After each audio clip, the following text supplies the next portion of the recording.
레위인들에게 성읍을 주라는 말씀에 이어서 도피성의 규례에 대해서 말씀하고 있습니다. 도피성의 규례는 출애굽기, 레위기, 민수기, 신명기, 또 여호수아 계속해서 등장을 합니다. 그만큼 중요한 계명입니다. 그 계명이 실제로 역사적으로 잘 실천되었는지는 모르겠습니다. 그래서 아마 잘 적용되지 않았던 것 아닌가, 그런 안타까운 생각이 듭니다. 그러나 이렇게 율법의 이쪽 저쪽에서 계속해서 하나님께서 말씀하실 정도로 이 말씀은 우연히 그냥 지나가다가 잠깐 이렇게 말씀하신 게 아니고 매우 하나님께서 이스라엘 백성들에게 주신 계명들 중에서 중요한 위치를 차지하는 그런 계명이라는 의미입니다.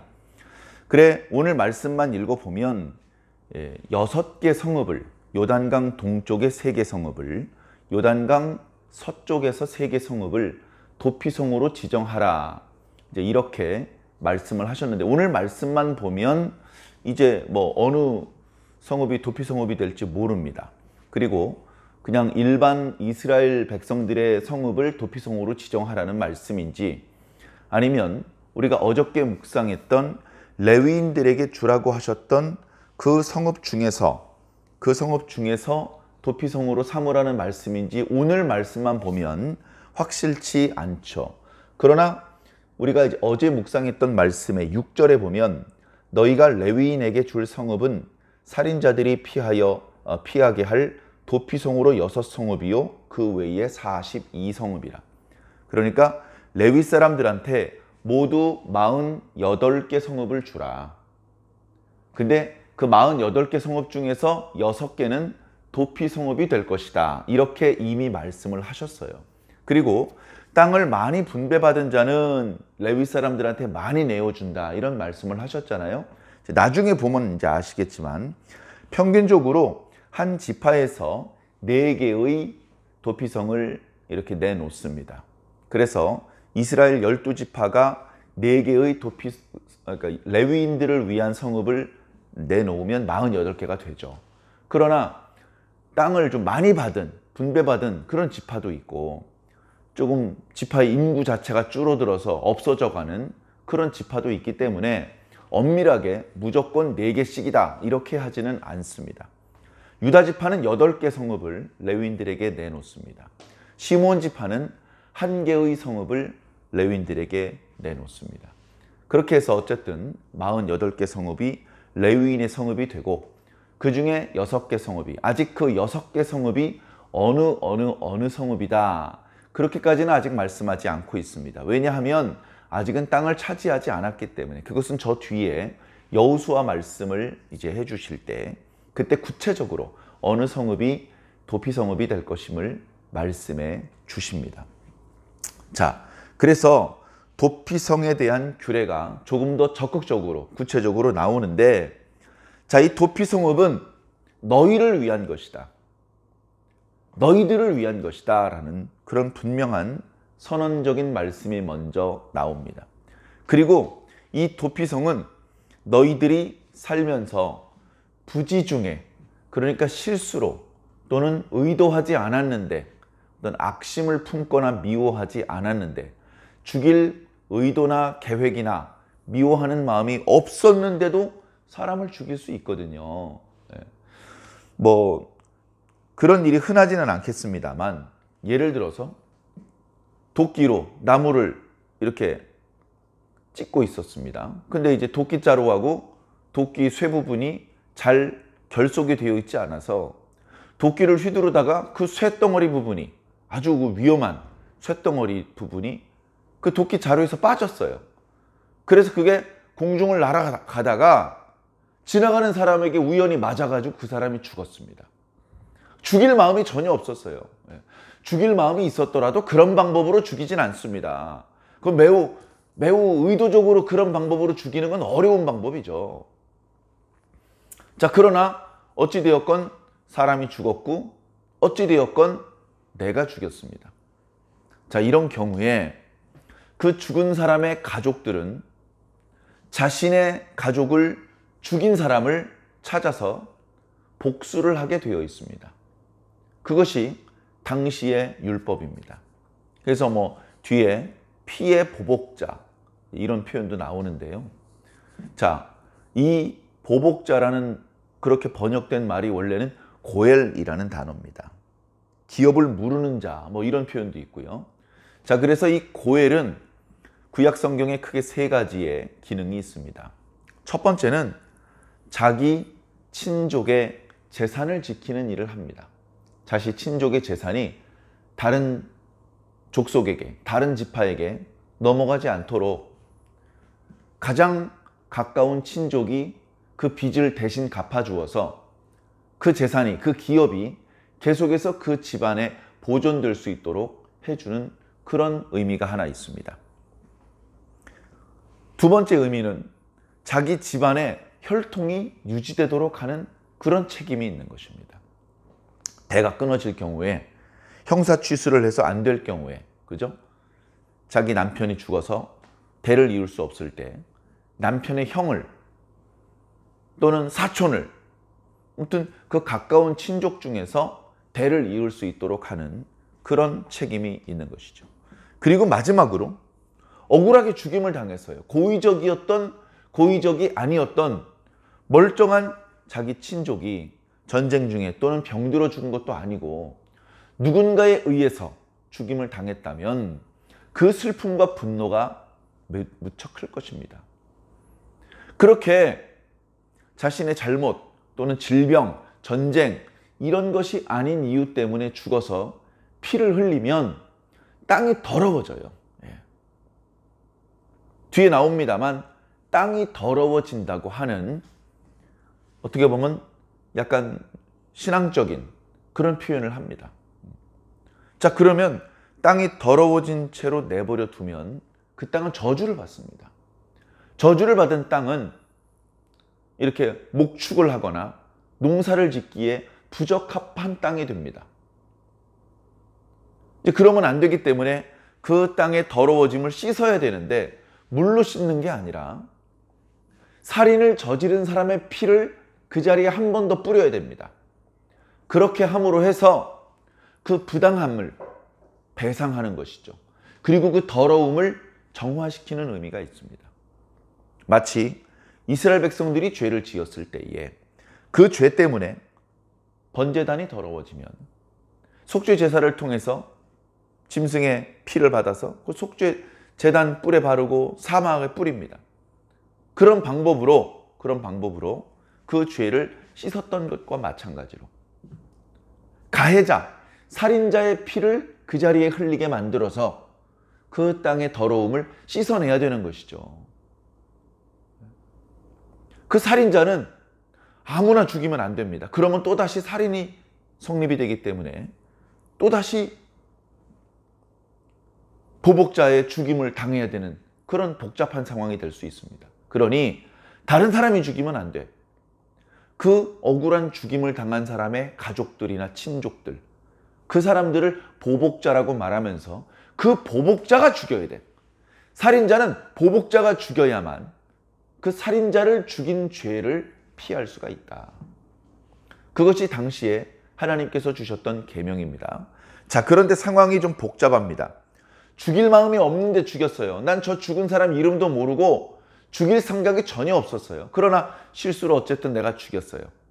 그러면 그 죽은 사람의 가족들은 보복자가 되어서 실수이긴 하지만 그 사람을 죽인 나를 죽이기 위해서 지금 달려듭니다. 내가 죽일 마음이 있는 상태에서 그런 상황을 맞이했다면 내 잘못이 있으니까 어쩔 수 없다고 하겠지만 죽일 마음이 없었기 때문에 좀 억울합니다. 이런 경우는 어떻게 하면 좋겠습니까? 그런 경우를 위해서 도피성이라는 규례를 하나님께서 주신 것입니다. 그런 경우에는 도피성으로 도피해라. 도피성이 너무 멀면 보복자들에게 따라잡혀서 죽임을 당할 수 있으니 도피성은 요단강 동쪽에도 3개, 서쪽에도 3군데를 지정을 해서 그리 멀지 않은 곳으로 도망갈 수 있게 해라. 그래 도피성에 우발적인 살인자가 도착을 하면 성문에서 소리를 지릅니다. 저는 부지 중에 살인한 사람입니다. 지금 보복자가 저를 죽이려고 따라오고 있는데 성문을 열어주시고 저를 좀 숨겨주십시오. 그러면 도피성에서는 무조건 성문을 열어주어야 됩니다. 그리고 그 사람을 받아주고 그 사람을 이렇게 생활할 수 있는 거처를 마련해 주어야 됩니다. 그리고 성문을 다시 걸어 잠그고 그 부지 중에 살인한 사람을 죽이려고 쫓아온 보복자들을 돌려보내야 됩니다. 그 보복자들의 손에서 부지 중에 살인을 저지른 사람을 건져내어서 살려두어야 됩니다. 자, 언제까지 살려두느냐? 그 사건이 벌어진 시대의 대제사장, 거룩한 기름으로 기름 부음 받은 대제사장이 죽을 때까지는 그 도피성에서 계속해서 목숨을 부지하며 살 수 있습니다. 그런데 말을 듣지 않고 이 사람이 도피성 밖으로 나간다면, 그러면 도피성 바깥쪽에서 잠복하고 있던 보복자들이 그를 죽일 수 있습니다. 그렇게 죽이게 되면 죽인 보복자들에겐 죄가 없습니다. 그러니 살 수 있는 기회를 마련해 주었으니 도피성에서 피해라. 일단 목숨은 건져라. 그리고 나중에 재판을 합니다. 재판을 해서 이 사람이 그 사람을 죽인 것은 고의적인 것이 아니다. 악한 마음으로, 미워하는 마음으로 죽인 것이 아니다. 그런 경우에는 보복자가 죽이지 못하게 하고 대신 죽은 사람의 그 목숨의 값을 배상을 합니다. 생명의 속전이라고 하죠. 제법 많은 돈을 그 죽은 사람의 유가족들에게 전달을 해주고 그 죄가 용서가 되어서 다시 자기 고향에 갈 수가 있습니다. 그 전에는 도피성 밖으로 나가서는 안 되는 것이죠. 자, 이것이 도피성의 규례인 것입니다. 자, 그러나 이 도피성의 규례를 악용하면 안 됩니다. 예를 들면 의도적으로 죽인 건데 악심을 품고 죽였는데 사람은 죽여놓고 자기는 죽임을 당하고 싶지 않아. 그래서 도피성에 숨고 이러면 안 되는 것이죠. 그래서 조사를 해 보았더니 철연장으로 죽였더라. 철연장은요, 위험한 연장입니다. 철연장으로 죽였다면 무조건 의도적인 살인으로 볼 수밖에 없다. 자, 그 다음에 돌이나 나무의 경우는 너무나 조그만한 돌멩이, 너무나 조그만한 나무 토막, 이걸로는 사람을 죽일 수가 없죠. 그렇기 때문에 여기 설명에 사람을 죽일 만한 돌, 사람을 죽일 만한 나무 연장, 이렇게 조금 더 부연해서 설명하고 있습니다. 그것으로 죽였다면 이건 우연히 죽였다고 볼 수 없다. 이건 의도적으로 죽인 것이다. 그 다음에 미워하는 마음으로 밀쳤어. 벼랑이나 아니면은 이렇게 물 있는 대로 사람을 밀쳤어. 미워하는 마음으로. 그랬다면 이건 의도적인 살인이다.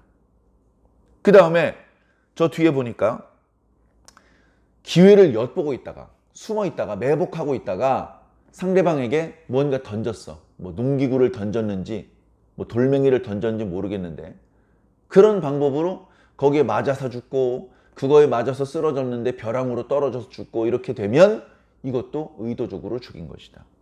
마지막으로 아기를 가지고 손으로 쳐서 죽이면, 미워하는 마음으로 주먹 싸움을 하다가 때려 죽였어요. 우연히 죽인 것이 아니죠. 죽일 때까지 때린 거니까. 이런 경우는 도피성에서 받아주면 안 된다. 판결 후에 그 도피성 사람들은 그 도망쳤던 사람을 다시 보복자에게 돌려주어서 다른 사람이 아니고 보복자의 손에 의해서 죽임을 당하게 하라. 이것이 도피성의 규례입니다. 이 도피성의 규례가 단순히 억울하게 의도적이지 않은 살인을 했던 사람의 목숨을 살려주는 그런 규례라고만 생각했었는데 그렇지가 않습니다. 이 도피성의 규례는 오히려 구약 성경에 이스라엘 백성들의 시대에는 제대로 적용되지 않았던 그런 계명인 것 같습니다. 그 어디에도 도피성의 규례가 지켜지는 모습을 발견할 수가 없습니다.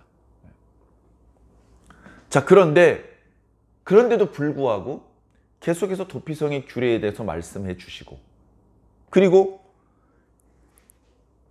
이 세부적인 규정에 대해서 말씀해 주시는 것은 이것이, 이 규례가 가지고 있는 영적인 의미가 있기 때문이다. 저는 이제 그렇게 생각을 합니다. 자, 우리가 알고 있는 대제사장이 누가 있죠? 예수님을 신문했던 가야바나 안나스가 있습니까? 그 제사장은 온전한 제사장이 아니죠. 우리의 죄를 영원히 대속해 주신 멜기세덱의 반차를 좇은 영원한 대제사장은 예수 그리스도십니다. 예수 그리스도는 죽지 않으십니다. 대제사장이 죽으면 돌아가야 되는데 대제사장이 죽지 않기 때문에 우리는 돌아가지 않고 계속 도피성에서 숨어 있을 수 있습니다. 시편에 보면 계속해서 반복되는 표현이 있죠. 여호와께 피하는 자는 복이 있도다. 우리의 피난처는 사실 도피성이 아니고 여호와십니다. 예수 그리스도십니다. 눈에 보이게는 교회, 신앙 공동체입니다. 그것이 우리가 피할 곳입니다. 우리가 죄를 지었지만 당장 그 형을 집행하지 않고 형 집행을 유예 받을 수 있는, 그래서 우리의 생명이 조금 더 연장될 수 있는, 그 죄에 대해서 용서를 구할 수 있고 그 죄에 대해서 속죄받을 수 있는 기회가 있는 곳, 그것이 도피성인데 현대적으로 말하면 교회 공동체입니다. 교회에 죄 없는 의인들이 모이는 곳입니까? 우리를 의인으로 불러주시지만 사실은 우리가 의인이 아니죠. 우리들은 죄인입니다. 용서받기 어려운 죄인입니다. 우리는 우리의 죄에 따르는 형벌로 죽어야 됩니다. 그런데 죽고 싶은 죄인이 어디 있습니까? 죄는 지었지만 죽음의 형벌은 두려운 것이죠. 그러나 예수 그리스도를 구주로 영접한 성도들에게는 기회를 주신다. 너희들은 하나님께 피해라. 주님께 피해라. 지금 당장 형을 집행하지 않겠다. 그 안에서, 도피성 안에서, 예수 그리스도 품 안에서 조금 쉬고 조금 진정하고 네가 뭘 잘못했는지, 뭘 실수했는지 잘 생각해보고 회개하고 네 잘못한 부분 인정하고 무릎 꿇고 용서를 구해라. 필요하면 회개에 합당한 열매도 맺어라. 그렇게 해서 우리들의 생명을 연장시켜 주시는 것이죠. 말 그대로 우리를 살려주시는 것입니다. 도피성은 우리를 살려주기 원하시는, 원래 죽어야 되는데 죽어 마땅한 우리들에게 세컨 찬스를 주시는 놀라운 축복의 말씀입니다. 오늘 말씀해 보면 또 놀라운 구절이 있어요. 잘 이해가 안 되는, 특히 이 말씀을 주시는 당시의 분위기를 생각한다면 왜 이렇게 말씀하셨지 싶은 그런 표현이 있습니다. 15절인데요. 이 6 성읍은 이스라엘 자손과 타국인과 이스라엘 중에 거류하는 자의 도피성이 될 것이다. 이 도피성, 한 번 더 살 수 있는 기회를 주시는 이 은총은 아브라함의 직계 후손에게만 주시는 것이 아니다. 이스라엘 신앙 공동체, 민족 공동체, 국가 공동체, 그 속에 섞여 살고 있는, 혈통적으로는 이방인이어도 상관없다. 아주 거기서 살려고 들어온 사람이 아니라 장사를 하기 위해서 잠깐 들어온 이방인, 타국인, 임시로 거주하는 사람 상관없다. 이스라엘 땅, 언약의 땅 안에 있는 모든 사람에게 베푸시는 하나님의 은혜다. 그렇게 말씀하시는 것이죠. 꼭 그렇게 안 하셔도 돼요. 하나님께서 이 축복은 아브라함의 직계 혈통에게만 주신다. 이렇게 말씀하셔도 불만 없어요. 그런데 모세를 통해서 주시는 거의 모든 계명들이 혈통에 따라서 차등적으로 적용되는 그런 율법이 없습니다. 아브라함의 직계 후손이든 이방인이 확실한 사람이든 상관없어요. 그저 하나님을 경외하고 하나님의 말씀에 순종한다면 똑같이 복을 받을 수 있고 똑같이 용서받을 수 있는 것입니다. 그러니 오늘 저와 여러분들에게도 희망이 있죠. 우리는 혈통적으로는 아브라함의 직계 후손은 아니질 않습니까? 물론 예수 그리스도 안에서 영적으로 성령님 안에서 하나님의 자녀가 되었고 하나님을 아버지라고 부르게 되었습니다만 구약의 율법의 어떤 표현대로라면 우리는 하나님의 자손이 되기 어렵죠. 그러나 상관없다. 상관없다. 사랑하는 성도 여러분, 하나님의 마음은 까칠하지 않습니다. 트집 잡아가지고 가차없이 죽이고 이게 하나님의 뜻이 아닙니다. 조금이라도 성의를 보인다면 어떻게든 살려줄 수 있는 어떤 방법이 있다면 그들을 살리시는 것이 하나님의 뜻이라는 겁니다. 하나님은 그렇게 마음이 넓으시고 자비로우신 분이라는 것이죠. 사랑하는 성도 여러분, 그 하나님께서 오늘 저와 여러분들의 하나님이 되고 계십니다. 우리는 그분을 성령님 안에서 아버지라고 부르고 있습니다. 그 아버지 무섭다고 도망가고 피하고 뒤로 물러나지 마시고 우리가 항상 깨끗하고 항상 당당하지 못하죠.